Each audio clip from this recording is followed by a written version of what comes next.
dugsiyada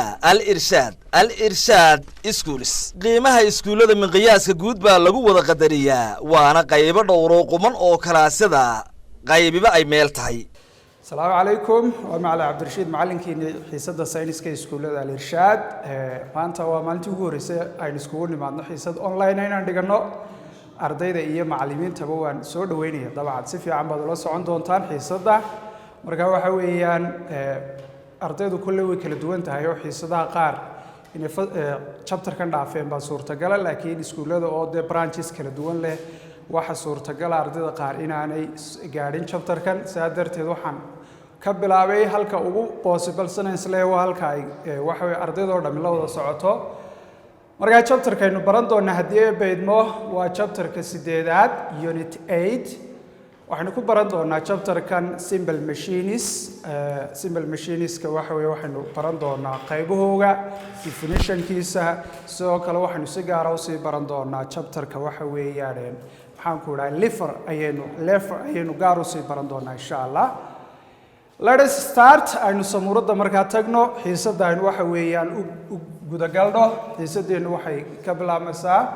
simple machines marka definition baynu ku bilaabnay what is simple machine qof kasta I think waxa weeyaan jawaabtaas maanta laga bilaabo uu helaya oo waxa weeyaan machine kolkaynu define garayno what is machine is any device which reduces the energy needed to do a work. waa machine kasta oo yareeya shaqada looga baahan yahay tamarta looga baahan yahay inaad shaqo ku qabato saa darteed waxaynu odhanaynaa machine waa devices ka qofka ka caawiya inuu isticmaalo tamar yar isla markaa qabto shaqo aad u badan marka we are calling machine any device which reduces the energy needed to do a work. There are 4 types machines ka loo qaybiyo symbol ka waxayna yihiin afartan nooc ee loo qaybiyo mashiinadu levers inclined planes gears and pulley marka levers af Soomaali waa kabaal inclined plane waa salax janjeera gears iyaguna waa waxa weeyaan giraan ayaa af Soomaali noqonayaan pulleys waa qaafiyad weey marka afartan nooc baa loo qaybiyaa mashiinada ka ugu horeeya haddaynu isdul taagno oo ah lever is a rigid rod turning about a fulcrum or a bifid. Leverku waxa weeyaan waa rigid rod waa shay adag ama waxa weeyaan aalad adag oo turning about a fulcrum taasoo ku wareegaysa ama isku rogaysa a fulcrum barkin ama bifid waa same meaning fulcrum and bifid marka waxa weeyaan waa shay rigid ah oo waxa weeyaan u samaysan qaab adag isla markaa isku rogaya waxa weeyaan bifid ama fulcrum baasha loo yaqaano crowbar sarabad af Soomaali waxa weeyaan isasaaje lever waa kabaalka noocaasa waxay tusaale u noqonaysaa definition ka rigid rod aynu ku sheegnay.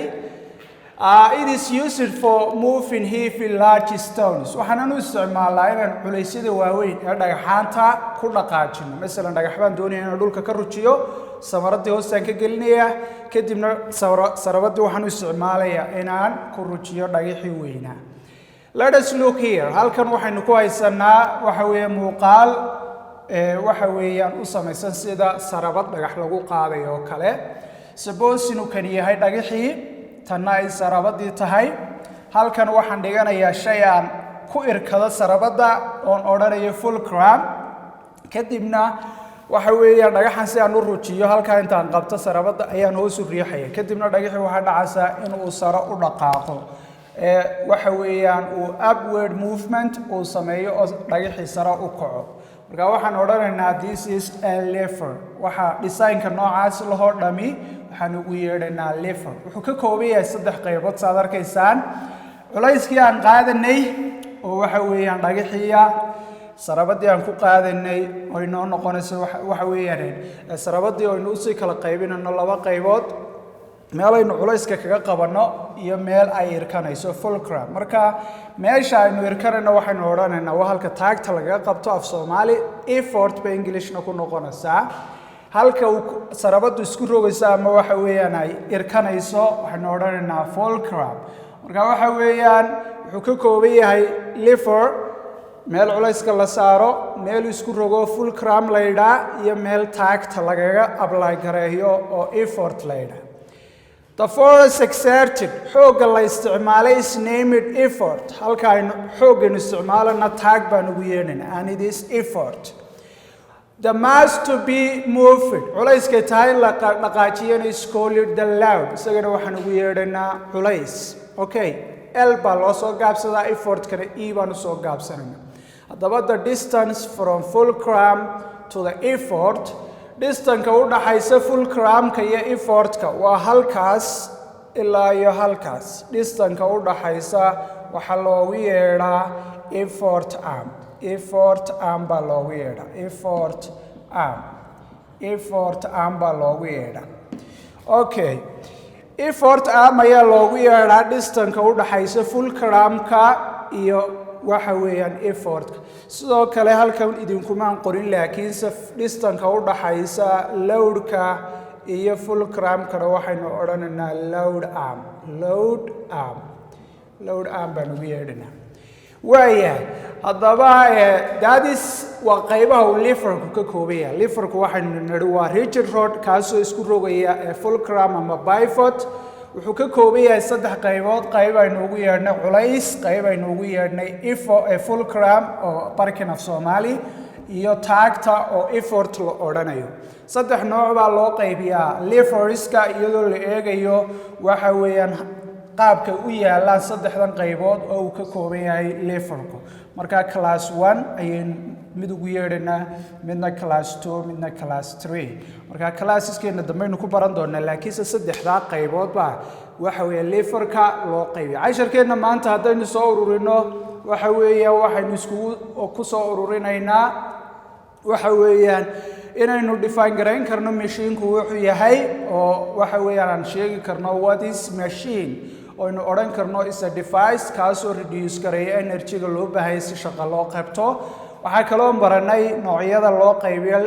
machiniska waxaanu si gaar ah u sii baranay leverka oo aynu sheegnay inuu yahay rigid rod kaasoo isku rogaya fulcrum ama pivot waxaynu sidoo kale sii sheegnay inuu leverku ka kooban yahay 3 parties qayb la yidhaah load meeshuu isku rogo la yidhaah fulcrum iyo qayb la yidhaah effort oo ah taagta lagu qaadayo culayska fogaanta u dhaxaysa fulcrum-ka iyo effort-ka waxaa loogu yeedhaa effort arm fogaanta u dhaxaysa ama distance u dhaxeeya load-ka iyo fulcrum-kana waxaa loogu yeedhayaa load arm saddex nooc baa loo qaybiyaa leverka iyadoo la eegayo saddexdaa qaybood ee aynu leverka uu ka kooban yahay siday u arrange garayseen ama ay u order garaysan yihiin saddex qaybood baa loo qaybiyaa classeskeena dambeaynu insha allahu tacaala ku baran doonaa waxa weeyaan mid walba qayb kasta oo waxa weeyaan leverska ka mid ah waxa weeyaan waxaynu baran doonaa haddii ay baydmo in waxa weeyaan aynu dhiib lu sii barano class 1 ka bilowno class 2 class 3 on mid walba tusaalayaal ka sameeyno waxa weeyaan sidoo kale exercises aan iskaga dirno marka maanta waa maalintii koowaad ee aynu xiisada online isku siino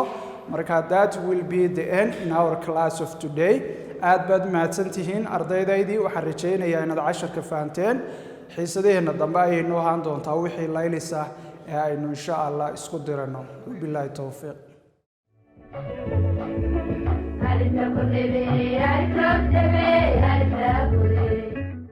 dugsiyada al irshaad schools qiimaha iskuulada miqyaaska guud baa lagu wada qadariyaa waana qaybo dhowr oo quman oo kalaasada qaybiba ay meel tahay